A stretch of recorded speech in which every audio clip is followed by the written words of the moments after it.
जी, तो हमने स्टार्ट किया था बेसिक कॉन्सेप्ट्स ऑफ केमिस्ट्री से। तो बेसिक कॉन्सेप्ट्स ऑफ केमिस्ट्री में सबसे पहले कि केमिस्ट्री है क्या। केमिस्ट्री इज़ अ सब discipline of science that deals with the study of matter. देखिए, केमिस्ट्री जो है वो साइंस की एक ब्रांच है, एक शाख है। तो साइंस क्या है? साइंस वो नॉलेज है जो आप ऑब्जर्वेशन एंड एक्सपेरिमेंटेशन से गेन करते हैं। ऑब्ज़र्व हम अपनी डेली लाइफ में बहुत कुछ कर रहे होते हैं, उन सब चीज़ों को हम इकट्ठे स्टडी नहीं कर सकते। तो इसलिए फिर हम अपनी आसानी के लिए साइंस को डिफरेंट ब्रांचेस में डिवाइड कर लेते हैं, जिसमें फिज़िक्स है, केमिस्ट्री है, बायोलॉजी है, एस्ट्रोनॉमी वगैरह वगैरह। लेकिन हमारा वास्ता है केमिस्ट्री के साथ, तो हम केमिस्ट्री को ही लेके चलेंगे। केमिस्ट्री साइंस की वो ब्रांच है जिसके अंदर हम 4 मेन चीज़ों को स्टडी करते हैं। वो 4 चीज़ें क्या है? किसी भी मैटर की कंपोजिशन, उसका स्ट्रक्चर, उसकी प्रॉपर्टीज़ और उसके केमिकल रिएक्शंस। तो इनमें सबसे पहली चीज़ है कंपोजिशन। कंपोजिशन का मतलब है कि कोई भी मैटर है, और मैटर क्या है? हर वो चीज़ जो वज़न रखती है, जगह घेरती है, वो मैटर है। हमें अपनी सराउंडिंग में जितनी भी चीज़ें नज़र आ रही होती हैं, उन सब का मैस भी है, वो सब स्पेस भी, वॉल्यूम भी ऑक्यूपाई करती हैं। इसका मतलब है कि हम थ्रू आउट जो कुछ भी अपने इर्द गिर्द देख रहे होते हैं, वो सब मैटर है। अब जब वो मैटर है तो वो किसी ना किसी चीज़ से तो मिलके बना है। जिस चीज़ से वो मिलके बना है वो उसकी कंपोजिशन है। जब आपको पता चल गया कि ये कंस्टिट्यूएंट, ये अज्जा हमारे मैटर के अंदर मौजूद हैं, फिर वो किस अरेंजमेंट में, किस तरतीब से जुड़े हुए हैं, ये उसका स्ट्रक्चर है। फिर उसकी प्रॉपर्टीज़ में फिजिकल भी आ जाती हैं, केमिकल भी आ जाती हैं, और एट द एंड केमिस्ट्री है तो केमिकल रिएक्शंस की स्टडी तो इसमें लाजमी होगी। तो ये है केमिस्ट्री के। केमिस्ट्री में हम किसी भी मैटर के कंपोजिशन, स्ट्रक्चर, केमिकल प्रॉपर्टीज़ और रिएक्शंस को स्टडी करते हैं।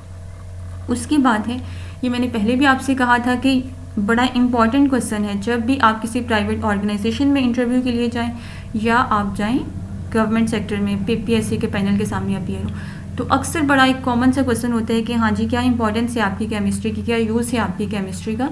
तो केमिस्ट्री हमारी लाइफ में बहुत इंपॉर्टेंट और हर जगह इन्वॉल्व होती है। हम स्टार्ट अगर कुकिंग से ही करें तो कुकिंग में हम क्या करते हैं? फूड जो है उसको बनाने का प्रोसेस। अब फूड के लिए जो हम लेते हैं चीज़ें, उन सब की भी केमिस्ट्री होती है। चाहे वो आपके पास मीट है तो मीट की अपनी एक केमिस्ट्री है, चाहे वो आपके पास वेजिटेबल्स हैं तो उनकी अपनी एक केमिस्ट्री है। जाहिर सी बात है, उनके अंदर भी ऑर्गेनिक कंपाउंड्स प्रेजेंट होते हैं।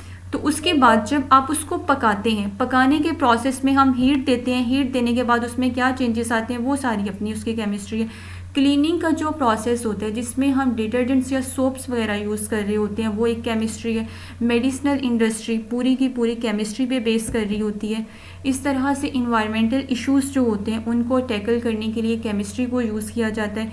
एयर क्वालिटी इंडेक्स वगैरह वगैरह, ये सब कुछ केमिस्ट्री के अंदर हम स्टडी करते हैं। केमिस्ट्री की मदद से हम इन चीज़ों को टैकल करते हैं। फिर इन्वायरमेंटल फैक्टर्स जितने भी हैं, इन्वायरमेंट पे जो हमारी एक्टिविटीज़ का इन्फ्लुएंस होता है, वो सब कुछ हम केमिस्ट्री में देख रहे होते हैं। उसके बाद है बच्चों, केमिस्ट्री इटसेल्फ एक बहुत वास्ट ब्रांच है साइंस की। जैसे हमने कहा था ना कि साइंस एक बहुत वास्ट फील्ड है, तो उसको हम अपनी आसानी के लिए ब्रांचेस में डिवाइड कर लेते हैं। तो बिल्कुल ऐसे ही केमिस्ट्री को भी हम ब्रांचेस में डिवाइड कर लेते हैं, जिसमें ऑर्गेनिक केमिस्ट्री है, इनऑर्गेनिक है, फिजिकल है, एनालिटिकल है। ऑर्गेनिक में हम स्टडी करते हैं हाइड्रोकार्बन्स को और उनके डेरिवेटिव्स को। इनऑर्गेनिक में हाइड्रोकार्बन के अलावा सारे कंपाउंड्स को। फिजिकल केमिस्ट्री नाम से पता चल रहा है फिजिक्स के साथ रिलेटेड होती है, मैटर एनर्जी का रिलेशनशिप मेनली इसमें हम देख रहे होते हैं। एनालिटिकल केमिस्ट्री नेम से पता चल रहा है, जिसमें हम चीज़ों को एनालाइज कर रहे होते हैं, उनका तजज़िया कर रहे होते हैं। एक मिनट बच्चों।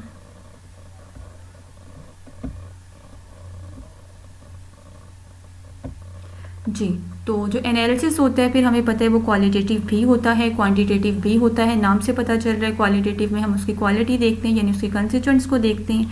क्वांटिटेटिव में हम उनकी क्वांटिटी देखते हैं। इस तरह से बायो केमिस्ट्री है। बायो का मतलब भी क्या होता है? Living life. केमिस्ट्री का मतलब स्टडी ऑफ केमिकल रिएक्शंस। तो लिविंग ऑर्गेनिजम्स की बॉडी में होने वाले केमिकल रिएक्शंस को हम स्टडी करते हैं बायोकेमिस्ट्री में। इन्वायरमेंटल केमिस्ट्री है। इन्वायरमेंटल केमिस्ट्री में हम डिफरेंट इन्वायरमेंटल फैक्टर्स को देख रहे होते हैं, इकोसिस्टम वगैरह के साथ रिलेशन। न्यूक्लियर केमिस्ट्री में न्यूक्लियर प्रोसेसेस को स्टडी किया जा रहा होता है, जिसमें फिशन है, फ्यूजन है। इंडस्ट्रियल केमिस्ट्री में इंडस्ट्रियल लेवल पे जो चीज़ों की मैन्युफैक्चरिंग होती है डिफरेंट केमिकल्स को यूज़ करते हुए, उसको हम स्टडी करते हैं। सरफेस केमिस्ट्री है जिसमें जहाँ पे दो सरफेसेस का इंटरफेस होता है उसको हम स्टडी करते हैं, और सरफेस केमिस्ट्री को डिटेल के साथ भी इंशाल्लाह हम स्टडी करेंगे। एग्रो केमिस्ट्री है, नाम से पता चल रहा है, जिसमें हम डिफरेंट एग्रो केमिकल्स के बारे में, एग्रीकल्चरल प्रोडक्ट्स के बारे में, एग्रीकल्चरल प्रोसेसेस के बारे में स्टडी कर रहे होते हैं। फोरेंसिक केमिस्ट्री है जिसमें हम क्राइम सीन एनालिसिस वगैरह की इन्वेस्टिगेशन कर रहे होते हैं। एस्ट्रो केमिस्ट्री है, एस्ट्रोनॉमी के साथ रिलेटेड है, जिसमें हम स्पेस के अंदर पाई जाने वाली चीज़ों को स्टडी कर रहे होते हैं। ग्रीन केमिस्ट्री है, ग्रीन केमिस्ट्री बड़ी इमर्जिंग फील्ड भी है आजकल, जिसमें हम इन्वायरमेंटल फ्रेंडली जो केमिकल्स हैं उनके बारे में, उनकी फॉर्मेशन के बारे में, उनका इन्वायरमेंट पे इम्पैक्ट के बारे में स्टडी करते हैं। उसके बाद ये भी अक्सर इंटरव्यू पैनल में ही पूछ लेते हैं लोग कि आप फॉर एग्जांपल एक टीचिंग फील्ड में आना चाह रहे हैं, तो इसके अलावा कौन सी फील्ड्स हैं जिसमें आप एज अ केमिस्ट जिनमें आप जा सकते हैं। तो बहुत सारी फील्ड्स हैं टीचिंग के अलावा भी जिनमें एक केमिस्ट जो है वो अपना कैरियर बना सकता है। सबसे पहले है research and development science. Science जो है उसकी एक बड़ी इंपॉर्टेंट ब्रांच है केमिस्ट्री। तो अगर आप इसमें रिसर्च करते हैं तो एक बड़ा आपका मतलब अच्छा कैरियर बन सकता है इसमें। फार्मास्यूटिकल, जैसे अभी हम ऊपर बात कर रहे थे कि मेडिसिनल इंडस्ट्री पूरी की पूरी जो है वो केमिस्ट्री पे बेस कर रही होती है, तो जितनी भी फार्मास्यूटिकल इंडस्ट्रीज़ होती हैं जहाँ पे ड्रग्स मेडिसिन वगैरह बन रही होती हैं, आप वहाँ पे जॉब कर सकते हैं। बड़ा आपका एक ब्राइट कैरियर बन सकता है इससे। इन्वायरमेंटल साइंस जो है ये भी आजकल तो बड़ा एक इमर्जिंग ही इसको समझा जाता है कि इसमें हम इन्वायरमेंटल इश्यूज़ को एक केमिस्ट स्टडी करता है। इन्वायरमेंटल इश्यूज़ आजकल के हैं क्या, ये जो स्मोक इतनी ज़्यादा हो रही है इसकी मेन वजह क्या है, पॉल्यूशन है, वेस्ट मैनेजमेंट वगैरह। तो मतलब एक इन्वायरमेंट को कैसे क्लीन किया जा सकता है, कैसे पॉल्यूशन के लेवल को रिड्यूस किया जा सकता है, एसिडिक रेन वगैरह जो है उनको उनकी फॉर्मेशन को कैसे कम किया जा सकता है। तो इन्वायरमेंटल साइंस के अंदर लोग बड़ी इसकी जॉब्स भी हैं। केमिकल इंजीनियरिंग के अंदर जिसमें डिफरेंट केमिकल्स के प्रोडक्शन के बारे में, फ्यूल्स एंड मटेरियल्स वगैरह के बारे में बड़ा इंडस्ट्रियल रोल है इसका ये। इसी तरह से बायोटेक्नोलॉजी जिसमें साइंस का इंसानियत की फलाह के लिए इस्तेमाल किया होता है, और ये तो फिर उसमें मतलब बायोलॉजी का यूज़ भी होता है बायोटेक्नोलॉजी के अंदर, केमिस्ट्री का भी होता है। इसी तरह से मटेरियल साइंसेस हैं जिनमें हम डिफरेंट मटेरियल्स की फॉर्मेशन के बारे में पढ़ते भी हैं, और इनके बारे में इंडस्ट्रीज़ भी हैं। जैसे पॉलीमर्स आजकल बहुत ज़्यादा यूज़ होते हैं, तो पॉलीमर्स बनाने की जितनी भी इंडस्ट्रीज़ हैं, सिरेमिक्स हो गया, नैनो मटेरियल्स बड़ा इमर्जिंग चीज़ है, तो इन सब के अंदर भी एक केमिस्ट अपना कैरियर बना सकता है। इसी तरह से फॉरेंसिक साइंस है, जैसे हमने कहा था कि फॉरेंसिक केमिस्ट्री के अंदर हम क्राइम सीन एनालिसिस करते हैं, तो वहाँ पे भी अब एनालिसिस करने के लिए पूरी एक केमिस्ट्री वहाँ पे यूज़ हो रही होती है, तो वहाँ पे भी केमिस्ट होते हैं। इस तरह से फूड इंडस्ट्री है, जितने भी फूड प्रोडक्ट्स बन रही होती हैं कैसे उनको लॉन्गर टाइम के लिए स्टोर करना है, तो इन सब के अंदर भी केमिस्ट की ज़रूरत पड़ती है।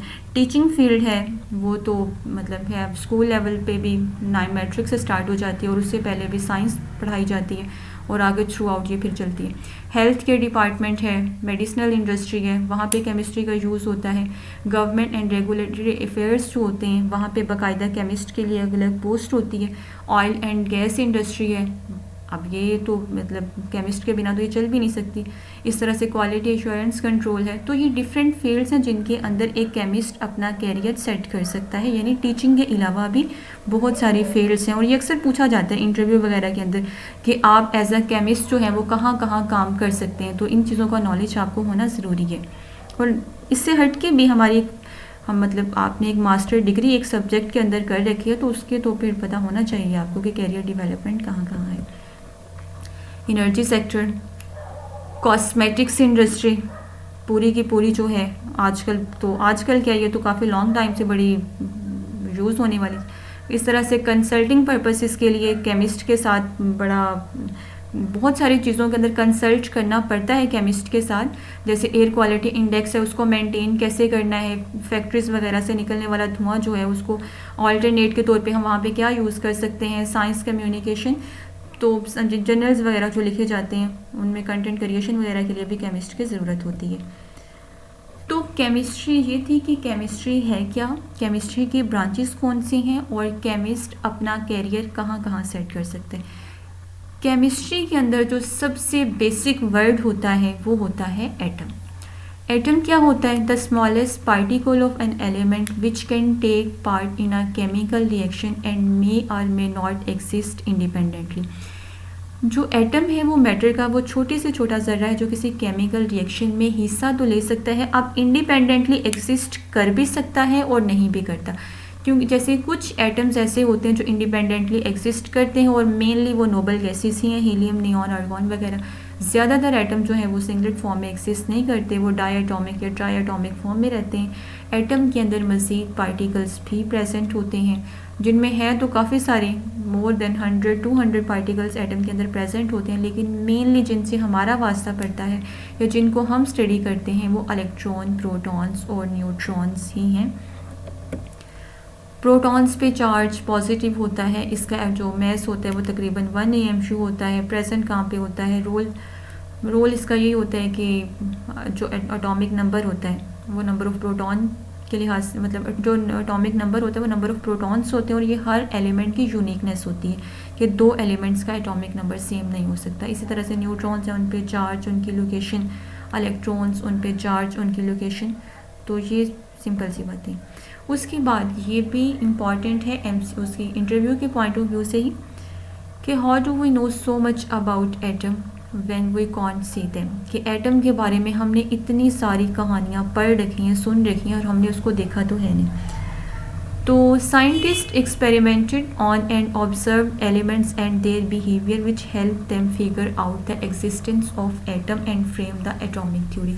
देखिए साइंस के अंदर ना बहुत सारी ऐसी चीज़ें हैं जिनको हमने देखा नहीं है, लेकिन उनकी एग्जिस्टेंस हमें कंफर्म है। हमने इलेक्ट्रिसिटी को नहीं देखा हुआ, हमने मैग्नेटिज्म को नहीं देखा, हमने ग्रेविटी को नहीं देखा, लेकिन डिफरेंट प्रोसेसेस की मदद से उनकी एग्जिस्टेंस जो है वो प्रूव होती है। तो इसी तरह से एटम भी एक ऐसी चीज़ है जिसको अब आजकल तो हम इलेक्ट्रॉन माइक्रोस्कोप की मदद से ऑब्जर्व कर सकते हैं, लेकिन उस टाइम जब साइंटिस्ट ने इसको नहीं देखा था तब भी इसकी एग्जिस्टेंस साबित होती है। अब जॉन डाल्टन की एटॉमिक थ्योरी कितनी, मतलब माइक्रोस्कोप की इन्वेंशन से कितना पहले की है, लेकिन उसमें भी कन्फर्म इस चीज़ की कन्फर्मेशन मिलती है या इस चीज़ का आइडिया मिलता है कि एटम एग्जिस्ट करता है। तो साइंस के अंदर जो ब्रेक थ्रूज आते हैं वो क्यूरियोसिटी से आते हैं, वो तजस्सुस से आते हैं। जब साइंटिस्ट एक काम को इतना थॉरोली स्टडी करते हैं तो फिर डिफरेंट मतलब ऐसे उनको प्रूफ्स मिल जाते हैं जो कि साबित करते हैं कि ये चीज़ एग्जिस्ट करती है, फिर चाहे वो आपके लिए टेंजिबल बाकायदा टच उसको आप कर सकें या ना कर सकें, लेकिन डिफरेंट फिज़िकल केमिकल प्रोसेसेस की मदद से आप ये साबित ज़रूर कर सकते हैं कि वो चीज़ एग्जिस्ट करती है, और एटम भी ऐसा ही है। उसके बाद है कि एटम को हम क्यों नहीं देख सकते, क्योंकि साइज़ बहुत छोटा होता है। अब इतना छोटा हमारी नेकेड आई को रेंज में तो वैसे ही नहीं आता। अब यहाँ से अंदाज़ा लगा लें कि फुल स्टॉप के अंदर अगर मिलियंस में एटम है तो एटम कितना स्मॉल पार्टिकल होगा, और उसको डायरेक्टली फिर हम कैसे देख सकते हैं। फिर उसके लिए हम ऑप्टिकल माइक्रोस्कोप भी यूज़ नहीं कर सकते, क्योंकि उसमें ये वाली लाइट यूज़ होती है और एटम जो है उसकी वेवलेंथ इससे कम होती है। तो उसके लिए फिर हम इलेक्ट्रॉन माइक्रोस्कोप यूज़ करते हैं, जिसमें इमेज स्कैटरिंग मतलब हो जाती है उसकी इमेज फॉर्मेशन। उसके बाद एक फार्मूला क्या होता है, सिंबॉलिक रिप्रेजेंटेशन जो होती है किसी भी केमिकल कंपाउंड की, वो केमिकल फार्मूला है।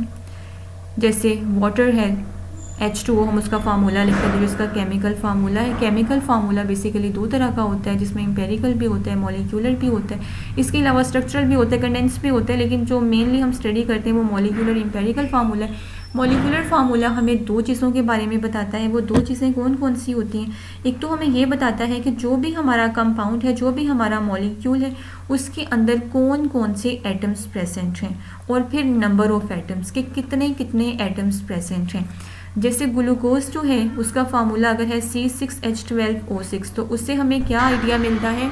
उससे हमें ये आइडिया मिलता है कि इसके अंदर कार्बन, हाइड्रोजन और ऑक्सीजन है, और फिर कार्बन के 6 एटम्स हैं, हाइड्रोजन के 12 हैं, ऑक्सीजन के 6 हैं। इस तरह से जो एम्पेरिकल फार्मूला होता है वो हमें सिंपलेस्ट होल रेशो के बारे में बताता है। सिंपलेस्ट होल रेशो जो है वो हम कैसे फाइंड करते हैं? जैसे ग्लूकोज का ही अगर हम देखें तो C6H12O6 होता है, जिसका मतलब ये है कि इसमें अगर हम इसको कट करें तो 6 1 द 6 6 2 द 12 6 1 द 6, तो CH2O इसका एम्पेरिकल फार्मूला बनेगा। एम्पेरिकल फार्मूला को फाइंड करने के स्टेप्स इंपॉर्टेंट हैं, ये अक्सर न्यूमेरिकल की फॉर्म में आ जाता है। स्ट्रक्चरल फार्मूला जो आपको स्ट्रक्चर के बारे में बताता है कि जो एटम्स प्रेजेंट हैं आपके मॉलिक्यूल में वो किस तरतीब से जुड़े हुए हैं, उनकी अरेंजमेंट क्या है। एम्पेरिकल फार्मूला लिखा कैसे जाता है, उसके लिए सबसे पहले आप लोगों ने फाइंड करना होती है परसेंटेज कंपोजिशन। वो परसेंटेज कंपोजिशन कैसे फाइंड करते हैं वो नेक्स्ट स्लाइड में न्यूमेरिकल की फॉर्म में आपको समझ आ जाएगी। फिर उसके बाद उस परसेंटेज को कन्वर्ट किया जाता है ग्राम्स में, फिर उन ग्राम्स को कन्वर्ट किया जाता है मोल्स में, फिर रेशो फाइंड की जाती है मोलर रेशो। फिर अगर तो वो आपके पास होल नंबर आ जाए तो आप डायरेक्टली फार्मूला लिख लेते हैं, लेकिन अगर फ्रैक्शन में आ जाए तो फ्रैक्शन में हम फार्मूला में तो ऐड नहीं कर सकते, तो उसको फिर हम किसी सूटेबल डिजिट के साथ मल्टीप्लाई करके होल नंबर में कन्वर्ट कर लेते हैं। ये आपको समझ आ जाएगी जब इसको आप न्यूमेरिकल्स में देखेंगे, और इसमें से मेनली आता भी न्यूमेरिकल ही है पेपर के अंदर। जैसे ये आपके सामने है परसेंटेज फाइंड करने का तरीका, कि परसेंटेज जो है आपने जिंक की फाइंड करनी है जिंक सल्फेट .7H2O के अंदर। तो एटॉमिक मैसेज उसने आपको बता दिया कि जिंक का 65 होता है, सल्फर का 32 है, ऑक्सीजन का 16, हाइड्रोजन का 1। तो कैसे फाइंड करने हैं, जैसे हम लोग अपने मार्क्स की परसेंटेज फाइंड करते हैं, बिल्कुल ऐसे कि जो हम ऊपर अपने ऑब्टेन मार्क्स लिखते हैं, नीचे टोटल। अब हमारे जो ऑब्टेन होते हैं वो टोटल में से कम होते हैं, और इसको हम जाहिर सी बात है परसेंटेज 100 के साथ मल्टीप्लाई करेंगे। तो यहाँ भी बिल्कुल ऐसे ही ऊपर आप लोगों ने उस एलिमेंट का मैच रखना होता है जिसकी आप परसेंटेज फाइंड करना चाह रहे हैं, नीचे आपने पूरे कंपाउंड का मैच और इसको मल्टीप्लाई कर देना है 100 के साथ। जैसे यहाँ पे जिंक की एग्जांपल आपके सामने, और अगर आपसे कहा जाए कि आप सल्फर का फाइंड करें तो बिल्कुल ऐसे ही आप लोगों ने फिर ऊपर जो एलिमेंटल मैच रखना है वो सल्फर का, नीचे कंपाउंड का मैच तो यही बनेगा और 100 के साथ मल्टीप्लाई करना है, तो आपके पास परसेंटेज उस एलिमेंट के कंपाउंड के अंदर आ जाएगी। इंपेरिकल फार्मूला कैसे फाइंड किया जा सकता है, ये आपसे पूछा जा सकता है, मतलब इस तरह से MCQ की फॉर्म में, कि ऑर्गेनिक कंपाउंड है, उसके अंदर कार्बन, हाइड्रोजन और ऑक्सीजन है। एनालिसिस साबित करते हैं कि उसमें कार्बन 40% है, हाइड्रोजन 6.66% है। आपने उसका इंपेरिकल फार्मूला फाइंड करना है। अब इसमें पहला स्टेप उन्होंने खुद ही करके आपको दे दिया। हमने क्या कहा था जब स्टेप्स पढ़े थे कि सबसे पहले स्टेप में हम क्या फाइंड करते हैं, हम उनकी परसेंटेज कंपोजिशंस फाइंड करते हैं। तो यहाँ पे परसेंटेज कंपोजिशन उसने आपको बता दिया, कार्बन की भी, हाइड्रोजन की भी, लेकिन हमारे कंपाउंड के अंदर जो एलिमेंट्स हैं वो कार्बन, हाइड्रोजन के अलावा ऑक्सीजन भी है। तो पहले हम ऑक्सीजन की भी परसेंटेज फाइंड करेंगे, क्योंकि हमारे पास हर एलिमेंट की परसेंटेज होना लाजमी है, तभी हम नेक्स्ट स्टेप पे जा सकते हैं। तो कार्बन की अगर 40 है, हाइड्रोजन की 6.66 है, तो 100 में से इन दोनों को ऐड करके आप माइनस कर दें।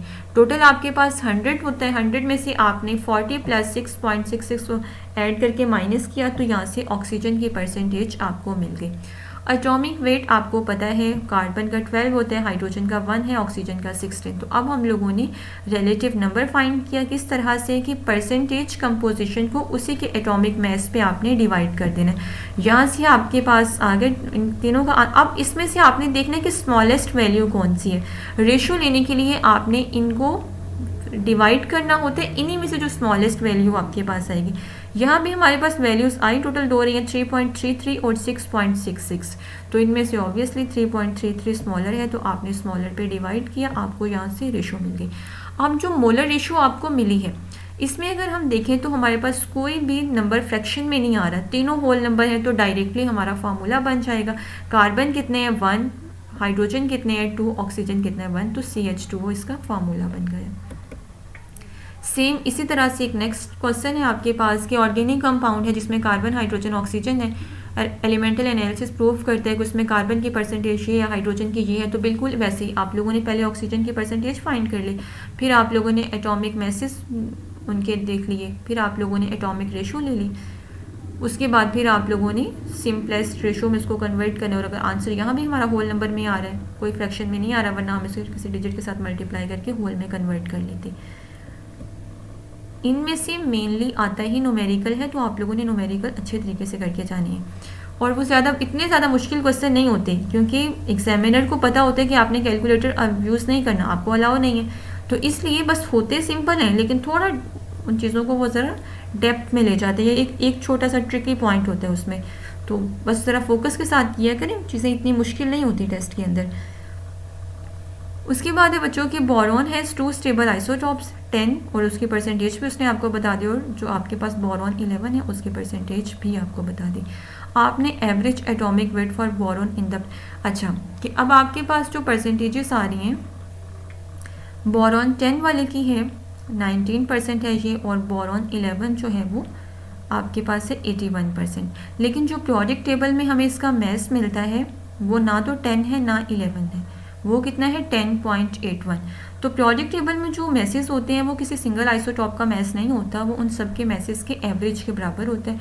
और वो एवरेज हम किस तरह से फाइंड करते हैं कि जो परसेंटेज होती है एलिमेंट की उसको उसी के एटॉमिक मैस के साथ आपने मल्टीप्लाई करना है और फिर दोनों को ऐड करके 100 पे डिवाइड कर देना। जैसे हमारे पास बोरॉन 10 की परसेंटेज कितनी है 19, तो 19 को हमने 10 के साथ मल्टीप्लाई कर दिया, प्लस 81% किसका है बोरॉन 11, तो इसको इसकी परसेंटेज को इसके एटॉमिक मैस के साथ मल्टीप्लाई करके टोटल 100 पे डिवाइड कर दिया और यहाँ से हमें एवरेज एटॉमिक मैस मिल गया। ये भी अक्सर पूछा जाता है इंटरव्यूज़ वगैरह के अंदर ही कि जो पीरियोडिक टेबल के अंदर हमें मैस मिलता है वो कैसे होता है, तो वो सिंगल आइसोटॉप का मैस नहीं होता, वो उन सब के मैसेज के एवरेज के बराबर होता है।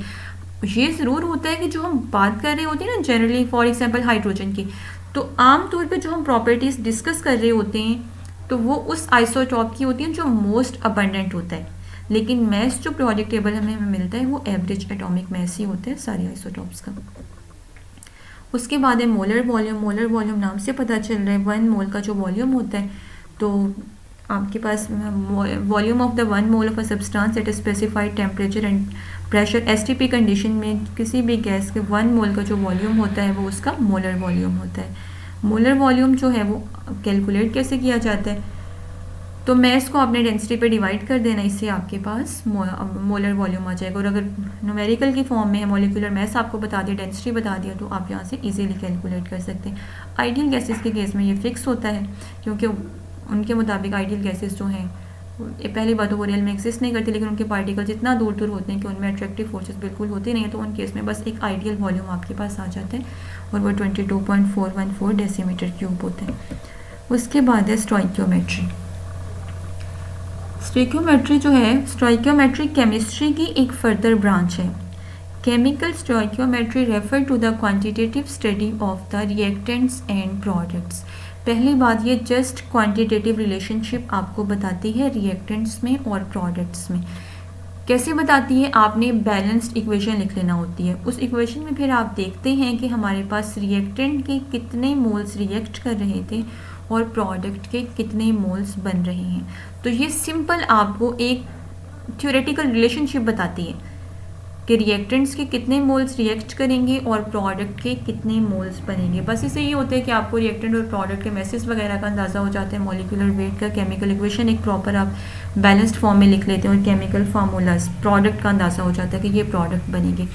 लेकिन इसके कुछ डिसएडवांटेजेस भी हैं कि ये देखिए, ये सिर्फ एक थ्योरेटिकल इक्वेशन है। अब लिखने को तो हम यहाँ पे कुछ भी लिखे उसको बैलेंस कर लें, ये तो हम उन रिएक्शंस के लिए भी लिख सकते हैं जो एक्चुअल में फिजिबल ही नहीं है। और दूसरी बात कि स्टोइकियोमेट्रिक कैलकुलेशंस आप अप्लाई भी सिर्फ उस सूरत में कर सकते हैं कि अगर आपकी इक्वेशन कम्प्लीटली बैलेंस है। इक्वेशन बैलेंस कब होगी कि जब आपके सारे के सारे रिएक्टेंट 100% रिएक्टेंट जो हैं वो प्रोडक्ट में कन्वर्ट हो जाएं, कोई साइड रिएक्शन ना हो, बड़ा आइडियल सा इन्वायरमेंट आप प्रोवाइड करें, तब ऐसा होता है कि 100% यील्ड आपको मिले, जो कि एक्चुअल में हमें पता है कि फिजिबल नहीं होती। During stoichiometric calculations, law of conservation of mass and law of definite proportion are obeyed. Law of conservation of mass आपसे ये कहता है कि टोटल मैस जो है वो रिएक्टेंट और प्रोडक्ट का कंजर्व रहता है, क्योंकि सारी सी बातें रिएक्टेंट्स ही प्रोडक्ट में चेंज हो रहे हैं और 100% केस है यहाँ पे आइडियल की कोई साइड रिएक्शन नहीं हो रहा, सारे रिएक्टेंट प्रोडक्ट में कन्वर्ट हो गए। तो ये law of conservation of mass भी एप्लीकेबल होता है। डेफिनिट प्रोपोर्शन, जिसे हम उर्दू में ये भी कहते हैं कानून मुस्तकिल तनासुब, कि आपने अगर एक कंपाउंड बनाना है तो उसमें एलिमेंट्स बाय मैस आपको फिक्स रेशो में ही लेना पड़ते हैं, तभी आपके पास वो स्पेसिफिक कंपाउंड बनता है या प्रोडक्ट बनती है जो आप बनाना चाह रहे हैं। स्टोइकियोमेट्रिक कोफिशिएंट क्या होता है, जब आप इक्वेशन लिखते हैं उस इक्वेशन में जो नंबर ऑफ मोल्स होते हैं, जो स्टार्ट में कोफिशिएंट लिखा होता है, वही उनका स्टोइकियोमेट्रिक कोफिशिएंट होता है। स्टोइकियोमेट्रिक कोफिशिएंट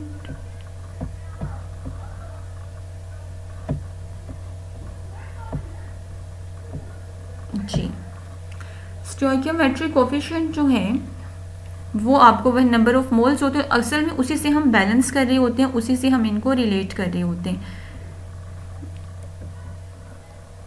लेकिन इसका भी ये डिसएडवांटेज होता है कि केमिकल इक्वेशन आपको बता तो देती हैं कि इतने रिएक्टेंट से आपके इतने प्रोडक्ट बन रहे हैं, लेकिन क्या स्टोइकियोमेट्रिक कैलकुलेशंस हमें ये बता रही हैं कि ये रिएक्शन हमारा इतने टाइम में कंप्लीट होगा, या क्या हमें ये बता रही हैं कि इस रिएक्शन के लिए हमें ये मुनासिब कंडीशंस देना पड़ेंगी। तो ये सब कुछ जो है वो हमें स्टोइकियोमेट्रिक कैलकुलेशंस नहीं बता रही होती, ये सिर्फ आपको नंबर ऑफ मोल्स का रिलेशनशिप बता देती हैं कि आपके पास अगर ये रिएक्टेंट है और ये एक्सपेक्टेड प्रोडक्ट है तो इन रिएक्टेंट से ये प्रोडक्ट बन जाएंगे। Chemical reaction does not tell the rate of reaction, it does not tell the condition necessary for reaction, it does not give color, order, state, जो भी आपके रिएक्टेंट या प्रोडक्ट की है कुछ भी इससे आपको अंदाज़ा नहीं हो रहा होता। We can even write the chemical equations for reaction that does not occur। तो ये लिमिटेशंस हैं एक केमिकल इक्वेशन की, या आप इसे लिमिटेशंस कह सकते हैं स्टोइकियोमेट्री की। Calculate the mass of sodium hydroxide required to make 500 ml of 0.10 molar solution। इस स्टोइकियोमेट्रिक कैलकुलेशंस में भी थ्योरेटिकल क्वेश्चन बहुत कम आता है, इसमें से भी मेनली न्यूमेरिकल ही आता है। मैंने आप लोगों के ग्रुप में, जो आप लोगों का डेमो सेशन से पहले ग्रुप था, उसमें एक लिंक शेयर किया था कि आप लोगों ने ये ऐप लाजमी इंस्टॉल कर लेनी है, तो वो मैं आप लोगों को इस रेगुलर सेशन वाले ग्रुप में भी सेंड कर दूँगी। आप लोगों ने वो लाजमी करनी है, वहाँ से प्रैक्टिस लाजमी किया करें साथ साथ MCQs की। जो आप लोगों का ये होगा ना टेस्ट ऑनलाइन गूगल ड्राइव वाला, उसमें कुछ क्वेश्चंस आपके उस ऐप में से भी होंगे। तो चैप्टर को कंप्लीट करने के बाद यहाँ से, मतलब इन नोट से और जो मैंने आखिर में बुक्स बताई हैं उन बुक्स से, उसके बाद आप लोगों ने MCQs प्रैक्टिस उस ऐप से करनी है। प्रैक्टिस करने के बाद फिर आप लोगों ने टेस्ट अटैम्प्ट करना है, तो इस तरह से फिर आपकी तैयारी बहुत अच्छी हो जाएगी। अच्छा, इसमें हम लोगों ने बच्चों करना क्या है, इसमें हम लोगों ने फाइंड करना है सोडियम हाइड्रोक्साइड का मैस। हमें बता क्या दिया गया है, हमें बता दिया ये गया है कि आपके पास वॉल्यूम है 500 ml और मोलैरिटी है 0.1 मोलर। तो मोलर में सोडियम हाइड्रोक्साइड का हम इजीली यहाँ से कैलकुलेट कर सकते हैं। सोडियम का 23 होता है, ऑक्सीजन का 16, हाइड्रोजन का 1, टोटल 40 हो जाएगा। वॉल्यूम उन्होंने बता दिया मिलीलीटर में, हम इसको लीटर में कन्वर्ट कर लेंगे। मोलैरिटी जो है वो भी बता दिए। तो मोलैरिटी हम कैसे फाइंड करते हैं, नंबर ऑफ मोल्स इन, और जो वॉल्यूम होता है वो हम डेसीमीटर क्यूब या लीटर में लेते हैं। अब नंबर ऑफ मोल्स का फार्मूला क्या होता है, मैस ओवर मोलर मैस। तो हम लोगों ने मैस ही फाइंड करना है। इस इक्वेशन को आप रीअरेंज करेंगे तो मैस जो है वो किसके इक्वल हो जाएगा, मोलैरिटी मोलर मैस, और वॉल्यूम को आप मल्टीप्लाई करोगे। ये फार्मूला सिर्फ रीअरेंज करने से आपके पास तीनों की वैल्यूज आपको पता है। मोलैरिटी उन्होंने क्वेश्चन में आपको बता दी है, मॉलिक्यूलर मोलर मैस हमने वैसे फाइंड कर लिया है, और वॉल्यूम भी हमें गिवन है, तो यहाँ से आप मैस इजीली फाइंड कर सकते हैं। इसी तरह से है कि अगर आपके पास है how much volume of 11 molar HCl has to be diluted with water to prepare 3 molar 400 ml HCl। अब इसमें हमें मोलैरिटीज दो बता दी हैं। एक उसने बताई है कि आपके पास 11 मोलर HCl है जो कि कंसनट्रेटेड सॉल्यूशन था आपका, फिर आपने उसको डाइल्यूट किया और आप उसको 3 मोलर तक ले आए हैं। अब जो डाइल्यूट सॉल्यूशन आपने किया है उसका वॉल्यूम उसने आपको बता दिया है कि 400 ml है। आपने कंसनट्रेटेड सॉल्यूशन का मतलब जब वो 11 मोलर था तो तब उसका क्या वॉल्यूम था वो आपने फाइंड करना है। डाइल्यूशन फार्मूला सिंपल आप अप्लाई करेंगे यहाँ पे, M1V1 is equal to M2V2। तो M1 आपको गिवन है, V1 आपने फाइंड करना है, M2 भी आपको गिवन है, V2 भी गिवन है। V1 यहाँ पे हो रहा है मल्टीप्लाई, उधर जाके डिवाइड होगा, आप इसको पुट करेंगे तो आंसर आपके पास आ जाएगा। लिमिटिंग रिएक्टेंट, लिमिटिंग रिएक्टेंट में से भी क्वेश्चन मेनली जो होता है वो न्यूमेरिकल बेस्ड ही आता है। अच्छा, इसमें ना आप लोगों ने एक काम करना होता है कि बड़े आसान होते हैं लिमिटिंग रिएक्टेंट के न्यूमेरिकल्स को सॉल्व करना। आप लोगों ने सबसे पहले ये फाइंड कर लिया करें कि जैसे यहाँ पे है लिमिटिंग रिएक्टेंट होता ये है कि जो हमारी प्रोडक्ट फॉर्मेशन को लिमिट कर देता है। उसके बाद मैं आपको ज़रा इसको न्यूमेरिकल के साथ रिलेट करके बताती हूँ। The reactant that is entirely used up in a reaction is called limiting reactant, कि जो कम्प्लीटली कंज्यूम हो जाता है एक केमिकल रिएक्शन में वो लिमिटिंग रिएक्टेंट होता है। Limiting reagents are substances that are completely consume in the completion of a chemical reaction, कि जो आपका रिएक्टेंट पहले कंज्यूम हो जाएगा, पहले ख़त्म हो जाएगा। जब एक रिएक्टेंट 100% यूटिलाइज हो गया है तो क्या मज़ीद प्रोडक्ट फॉर्मेशन हो सकती है? नहीं हो सकती, क्योंकि दूसरे रिएक्टेंट ने अकेले तो प्रोडक्ट में कन्वर्ट नहीं हो जाना।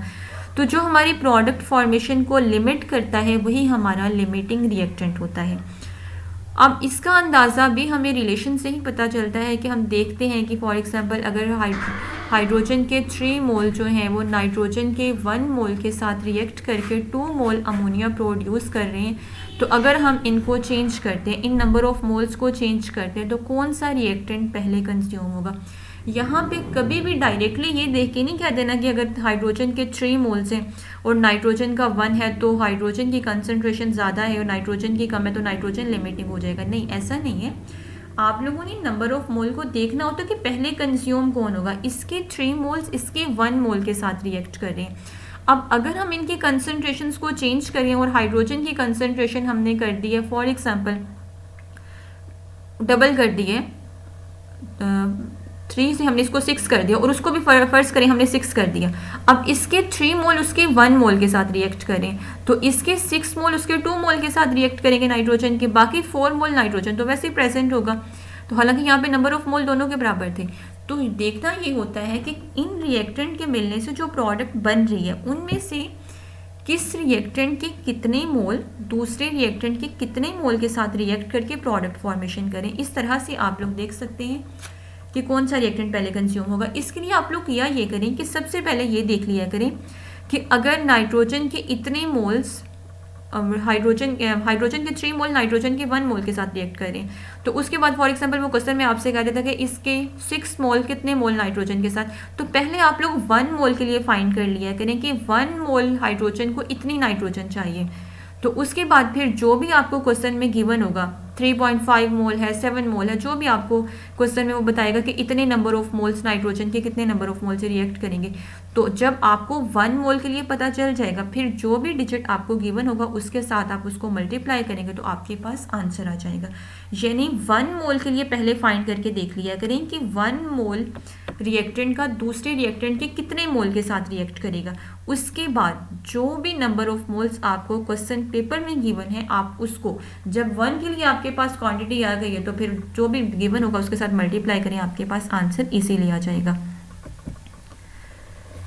लिमिटिंग रिएक्टेंट का जो कॉन्सेप्ट है वो रिवर्सिबल रिएक्शंस पे एप्लीकेबल नहीं होता, वो नहीं हो भी नहीं सकता, क्योंकि हमने कहा कि ये हमारा वो रिएक्टेंट होता है जो हमारी प्रोडक्ट फॉर्मेशन को लिमिट कर देता है, जिसके बाद मज़ीद प्रोडक्ट नहीं बनते। लेकिन रिवर्सिबल रिएक्शन तो कंप्लीट ही नहीं होते, वो तो दोनों साइड्स डायरेक्शन में प्रोसीड करते रहते हैं। तो उसमें तो रिएक्टेंट प्रोडक्ट में और प्रोडक्ट बैक रिएक्टेंट में कन्वर्ट होते रहते हैं, तो उसमें रिएक्शन स्टॉप ही नहीं होता।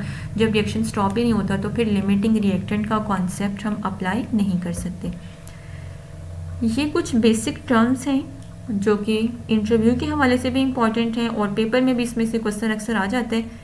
पेपर में ना सम टाइम इतने सिंपल क्वेश्चन आ जाते हैं कि इंसान को यकीन नहीं आ रहा होता कि इस लेवल के एग्जाम में इस तरह का क्वेश्चन भी आ जाए, तो फिर वो ज़्यादा इजी के चक्रों में भी इंसान अक्सर गलत कर देता है उन चीज़ों को। तो इसलिए आप लोग जो बेसिक चीज़ें होती हैं छोड़ा किसी चीज़ को ना करें, स्किप किसी चीज़ को ना किया करें। इवन कि जो आपको पहले से पता भी है उनको भी एक दफ़ा रिकॉल ज़रूर किया करें जब पढ़ रहे होते हैं। आइसोटॉप्स वो स्पीशीज़ होती हैं जिनका एटॉमिक नंबर तो सेम होता है लेकिन एटॉमिक मास डिफरेंट होता है। एटॉमिक मास इसलिए डिफरेंट होता है कि उनमें नंबर ऑफ न्यूट्रॉन्स डिफरेंट होते हैं। अब कार्बन के आइसोटॉप्स ले लें, हाइड्रोजन के ले लें, तो कार्बन के एटॉमिक नंबर फॉर एग्जांपल 612 है, मतलब फर्स्ट आइसोटॉप इसका जिसमें कार्बन का एटॉमिक नंबर तो 6 ही होगा, एटॉमिक मास 12 है, फिर 13 है, फिर 14 है। तो अब कार्बन 13 वाले का भी एटॉमिक नंबर तो 6 है, 14 वाले का भी एटॉमिक नंबर 6 है। एटॉमिक मैसेज चेंज हो रहे हैं न्यूट्रॉन चेंज होने की वजह से। ऐसे स्पीशीज़ को बोलते हैं आइसोटॉप्स। आइसोटॉन्स वो स्पीशीज़ होती हैं जिनके नंबर ऑफ न्यूट्रॉन सेम होते हैं। वहाँ पे आइसोटॉप्स में number of neutrons he different हो रहे थे, उसी वजह से एटॉमिक मास चेंज हो रहा था। लेकिन आइसोटॉन्स के अंदर नंबर ऑफ न्यूट्रॉन सेम होते हैं। जैसे क्लोरीन का आइसोटॉप है 37 वाला और पोटेशियम का है 39 वाला। अब क्लोरीन का एटॉमिक नंबर होता है 17, तो 37 में से आप 17 माइनस कर दें तो आपके पास 20 आंसर आ जाएगा। पोटेशियम का होता है 19, तो 39 में से 19 माइनस करें तो यहाँ पे 20 आएगा। तो नंबर ऑफ न्यूट्रॉन जिन स्पीशीज़ के सेम होते हैं वो आइसोटॉन्स हैं, लेकिन इनकी फिजिकल केमिकल प्रॉपर्टीज़ चेंज होती हैं क्योंकि ऑब्वियसली एलिमेंट्स अलग अलग हैं, तो फिजिकल केमिकल दोनों प्रॉपर्टीज़ चेंज होती हैं इनकी। Isobars. Isobars atoms of different element having same mass number and different atomic number. देखिए आइसोटॉप्स में हमने इसके उलट बात की थी, वहाँ पे हमने कहा था कि एटॉमिक नंबर सेम होता है, एटॉमिक मैस डिफरेंट होता है, लेकिन आइसोबार्स में मैस नंबर सेम होता है, एटॉमिक नंबर चेंज हो जाता है। जैसे यहाँ पे देखिए आर्गॉन का एटॉमिक नंबर है 18, पोटाशियम का है 19, कैल्शियम का है 20, लेकिन एटॉमिक मैसेस तीनों की 40, मतलब हमने आइसोटॉप वो वाला लिया है जिनमें इनका एटॉमिक मैस 40 है। तो ऐसी जो स्पीशीज़ होती हैं उन्हें कहा जाता है आइसोबार्स। ये पेपर में क्वेश्चन यूँ आता है कि आइडेंटिफाई करें इनमें से कौन सा पेयर जो है वो आइसोबार्स है, तो आपको पता होना चाहिए। Relative abundance of an isotope. Isotope अगर एक एलिमेंट के ज़्यादा हैं, कुछ स्पीशीज़ तो मोनो आइसोटॉपिक भी होती हैं जिनका सिंगल आइसोटॉप होता है, अब उसमें तो 100% वही आइसोटॉप प्रेजेंट होता है, जाहिर सी बात है मोनो आइसोटॉपिक है। लेकिन जिनके आइसोटॉप्स एक से ज़्यादा होते हैं वहाँ पे फिर रिलेटिव अबंडेंस का कॉन्सेप्ट अप्लाई होता है। रिलेटिव का मतलब भी वो होता है कि जो हम दूसरे के रिलेशन में देख रहे होते हैं, अबंडेंस का मतलब कसरत या वाफिर मिकदार में होना। तो कौन सा आइसोटॉप नेचुरली कितनी कंसंट्रेशन में मौजूद है, कितनी परसेंटेज में मौजूद है, ये उसकी रिलेटिव अबंडेंस है। कभी भी ऐसा नहीं होता कि सारे आइसोटॉप जो हों वो इक्वल परसेंटेज में हों, उनमें से जो ज़्यादा स्टेबल होता है उसके कंसंट्रेशन, उसकी परसेंटेज भी उतनी हाई होती है, जो रेडियो एक्टिव होता है वो उतना ही लो क्वांटिटी में भी होता है। जैसे हाइड्रोजन में प्रोटियम, ड्यूटेरियम एंड ट्रिटियम में देखें तो प्रोटियम जो है वो 99% है। अब ये नेचुरली इसकी प्रेजेंस है, नेचुरली ये इतनी परसेंटेज में प्रेजेंट होता है, तो ये इसकी रिलेटिव अबंडेंस है। ड्यूटेरियम जो है वो इस बहुत कम होता है 0.0115, और जो ट्रिटियम है तो वो तो बहुत ही माइनर कंसंट्रेशन में होता है। तो नेचुरली ये कितने परसेंटेज में मौजूद है, यही इनकी रिलेटिव अबंडेंस है। और आमतौर पे जो हम प्रॉपर्टीज़ की बात कर रहे होते हैं वो मोस्ट अबंडेंट आइसोटॉप की होती हैं। रिलेटिव अबंडेंस जो है वो आइसोटॉप की, अब हम अंदाजे से तो नहीं बता सकते कि ये आइसोटॉप इतने परसेंट है, ये इतने परसेंट है, ये इतने परसेंट है। तो इसके लिए बड़ी जो फेमस टेक्निक यूज़ होती है वो मैस स्पेक्ट्रोमेट्री है, जो उनको मास टू चार्ज रेशियो के बेस पर डिफरेंट आइसोटॉप्स को सेपरेट कर देती है। आइसोटॉप को सेपरेट करने के लिए हम जो है वो केमिकल फिनोमिनास यूज़ कर भी नहीं सकते, क्योंकि इनकी केमिकल प्रॉपर्टीज़ ऑलमोस्ट सेम होती हैं। केमिकल प्रॉपर्टीज़ डिपेंड कर रही होती है एटॉमिक नंबर पे, क्योंकि इलेक्ट्रॉनिक कन्फिग्रेशन जो हम करते हैं वो एटॉमिक नंबर की बेस पे करते हैं। तो कितने बॉन्ड्स बनाने हैं, कैसे बनाने हैं, तो वो सारा कुछ होता है, वो नंबर ऑफ इलेक्ट्रॉन्स पे डिपेंडेंट होता है। तो वो केमिकल प्रॉपर्टीज़ इनकी सेम होती हैं, लेकिन फिजिकल चेंज होती हैं, तो इसलिए इनको सेपरेट करने के लिए भी फिजिकल मेथड्स ही यूज़ किए जाते हैं। डिफरेंट फिजिकल टेक्निक्स यूज़ की जाती हैं, लेकिन जो मेनली इंपॉर्टेंट है वो इलेक्ट्रोमैग्नेटिक सेपरेशन ही है, जिसमें आप ये मैस स्पेक्ट्रोमेट्री स्टडी कर रहे होते हैं। तो बाकी जो डिफरेंट टेक्निक्स हैं वो गैशियस डिफ्यूजन होती है, thermal diffusion, distillation, ultracentrifuge, electromagnetic separation, laser separation वगैरह जो है ये टेक्निक्स हम आइसोटॉप्स के सेपरेशन में यूज़ करते हैं। गैशियस डिफ्यूजन में ये होता है कि पोरस बैरियर अप्लाई किया जाता है। जो लाइटर आइसोटॉप्स होते हैं उनका रेट ऑफ डिफ्यूजन ज़्यादा होता है, तो वो मतलब पहले डिफ्यूज़ कर जाते हैं। जो हैवियर होते हैं वो ज़रा बड़े होते हैं, तो फिर वो पोरस बैरियर में से बाद में गुजरते हैं, तो इस तरह से इनकी सेपरेशन हो जाती है। थर्मल डिफ्यूजन में थर्मल ग्रेडियंट अप्लाई किया जाता है, जिसमें डिफरेंट रीजन्स का टेम्परेचर डिफरेंट होता है। तो जो आइसोटॉप्स लाइटर होते हैं वो उनकी काइनेटिक एनर्जी जब उनको मिलती है टेम्परेचर, तो वो ज़रा ज़्यादा फास्टली मूव करते हैं, तो वो हायर टेम्परेचर वाले रीजन में पहुंच जाते हैं। जो दूसरे होते हैं हैवियर होते हैं वो ज़रा कूलर रीजन में होते हैं। डिस्टिलेशन में बॉइलिंग पॉइंट वगैरह के बेस पे इनकी सेपरेशन कर दी जाती है। अल्ट्रा सेंट्रीफ्यूज में सेंट्रीफ्यूगल फोर्स के बेस पे कि जो लाइटर आइसोटॉप होते हैं वो ज़रा सेंटर में होते हैं, और जो हैवियर होते हैं वो किनारों वाली साइड पर चले जाते हैं। इलेक्ट्रोमैग्नेटिक सेपरेशन वही है मैस स्पेक्ट्रोमेट्री, जिसमें हम मैस टू चार्ज रेशियो के बेस पे इनकी सेपरेशन करते हैं। लेज़र सेपरेशन के अंदर लेज़र लाइट फॉल करवाई जाती है, जिससे ये आयोनाइज हो जाते हैं, और उसके बाद फिर डिफरेंट टेक्निक्स की मदद से हम इनको सेपरेट कर लेते हैं। उसके बाद है कि what is the justification of two strong peak in the mass spectrum of bromine while for iodine only one peak at 127 AMU is observe. Mass spectrum जो है वो ग्राफ की फॉर्म में होता है आपके पास। वो ग्राफ आपको दो बातें बता रहा होता है। उसमें एक्स एक्सिस पे होते हैं एटॉमिक मैसेस, और जो वाई एक्सिस है वो रिलेटिव अबंडेंस शो कर रहा होता है। तो अगर टू स्ट्रॉन्ग पीक्स आ रही हैं ब्रोमीन के केस में, तो इसका मतलब है कि ब्रोमीन के नंबर ऑफ आइसोटॉप्स 2 होंगे। और आयोडीन के केस में अगर एक ही पीक आ रही है 127 पे, तो इसका मतलब है कि इसका 127 मैस का एक ही आइसोटॉप है, मोनो आइसोटॉपिक स्पीशी है ये। तो in mass spectrum height of peak indicate relative abundance, while number of peaks जो होती हैं वो नंबर ऑफ आइसोटॉप्स बता रही होती हैं। तो अब ब्रोमीन के लिए अब ये भी कि स्ट्रॉन्ग पिक्स हैं दोनों, ये भी नहीं है कि एक जो है वो मतलब थोड़ी लो इंटेंसिटी की और दूसरी हाई की। अब दोनों स्ट्रॉन्ग है तो इसका मतलब है कि दोनों के परसेंटेजेस भी ऑलमोस्ट बराबर ही होंगे। तो अब 50.54 जो है वो एक आइसोटॉप होता है और दूसरा 49.46, तो मतलब बहुत माइनर डिफरेंस है इनकी परसेंटेजेस के अंदर। और आयोडीन के केस में वो मोनो आइसोटॉपिक है क्योंकि वो एक ही पीक शो कर रहा है। आइसोडायाफर्स, ये बड़ी लेस कॉमन सी टर्म है लेकिन अक्सर इंटरव्यूज़ में पूछी जाती है। आइसोडायाफर्स वो स्पीशीज़ होती हैं जिनमें एटॉमिक नंबर भी सेम नहीं होता, एटॉमिक मास भी सेम नहीं होता, लेकिन प्रोटॉन्स और न्यूट्रॉन्स का डिफरेंस सेम होता है। मतलब एक स्पीशी जो है उसके अंदर जो नंबर ऑफ प्रोटॉन्स हैं उसमें से आपने माइनस कर देने हैं नंबर ऑफ न्यूट्रॉन। न्यूट्रॉन्स जब आप माइनस करोगे, न्यूट्रॉन्स में से जब आप प्रोटॉन्स माइनस करोगे तो जो आंसर आएगा, जो डिफरेंस उनका आएगा वो सेम होगा। तो ऐसी स्पीशीज़ को बोला जाता है आइसोडायाफर्स। एग्जाम्पल है आपके सामने यूरेनियम, उसका आइसोटॉप हमने लिया है 92 और 238 वाला, और थोरियम का लिया है 234 वाला। अब इसके नंबर ऑफ न्यूट्रॉन्स पहले आप फाइंड कर लें। नंबर ऑफ न्यूट्रॉन्स हम कैसे फाइंड करते हैं? नंबर ऑफ न्यूट्रॉन्स यूँ फाइंड किए जाते हैं कि आप एटॉमिक मास में से एटॉमिक नंबर माइनस कर दिया करें, क्योंकि एटॉमिक मास जो है वो प्रोटॉन्स प्लस न्यूट्रॉन्स का सम है। तो उसमें से जब आप प्रोटॉन्स माइनस कर देंगे तो जाहिर सी बात है नंबर ऑफ न्यूट्रॉन्स आ जाएंगे। तो 238 में से आपने 92 माइनस कर दिया, 146 आंसर आपके पास आ गया। यहाँ पे आपने 234 में से 90 माइनस किया तो 144 आंसर आ गया। तो उसमें से फिर आप लोग ये नंबर ऑफ न्यूट्रॉन्स आ गए, इसमें से प्रोटॉन्स माइनस कर दें तो प्रोटॉन्स यूरेनियम के पास 92 है, आंसर आ गया 54। थोरियम के पास 90 है, माइनस 90 किया तो आंसर आ गया 54। यानी इसमें न्यूट्रॉन्स और प्रोटॉन्स का जो डिफरेंस है वो सेम होता है। इन स्पीशीज़ को कहा जाता है आइसोडायाफर्स। ये स्पीशीज़ भी चूँकि डिफरेंट होती हैं, एलिमेंट्स टोटली डिफरेंट है, तो इनकी फिजिकल और केमिकल प्रॉपर्टीज़ भी एक दूसरे से डिफरेंट होती हैं। आइसो इलेक्ट्रॉनिक स्पीशीज़, आइसो का मतलब होता है सेम, इलेक्ट्रॉनिक स्पीशीज़ जिनके पास नंबर ऑफ इलेक्ट्रॉन सेम होते हैं।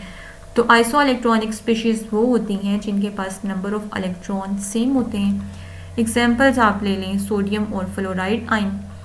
सोडियम का एटॉमिक नंबर 11 होता है, एक इलेक्ट्रॉन आप निकाल चुके हैं, 10 हैं इसके पास। फ्लोरीन का 9 होता है, -1 चार्ज है, एक इलेक्ट्रॉन ऐड किया हुआ है, दोनों के पास 10 इलेक्ट्रॉन्स हैं। तो ये स्पीशीज़ हैं आइसो इलेक्ट्रॉनिक। इस तरह से बहुत सारे एग्जांपल्स आप देख सकते हैं। N3- नाइट्रोजन का 7 एटॉमिक नंबर होता है, 3 इलेक्ट्रॉन ऐड किए तभी -3 चार्ज है, तो 10 है इसके पास। एल्यूमिनियम का 13 होता है, 3 इलेक्ट्रॉन निकाल चुके हैं तभी +3 चार्ज है, तो इसके पास भी 10 है। मैग्नीशियम +2, 12 एटॉमिक नंबर होता है, 2 इलेक्ट्रॉन्स हम निकाल चुके हैं तो तभी +2 चार्ज है। तो अब ये सारी स्पीशीज़ इनके पास 10 इलेक्ट्रॉन्स हैं, तो ये क्या है? Iso electronic.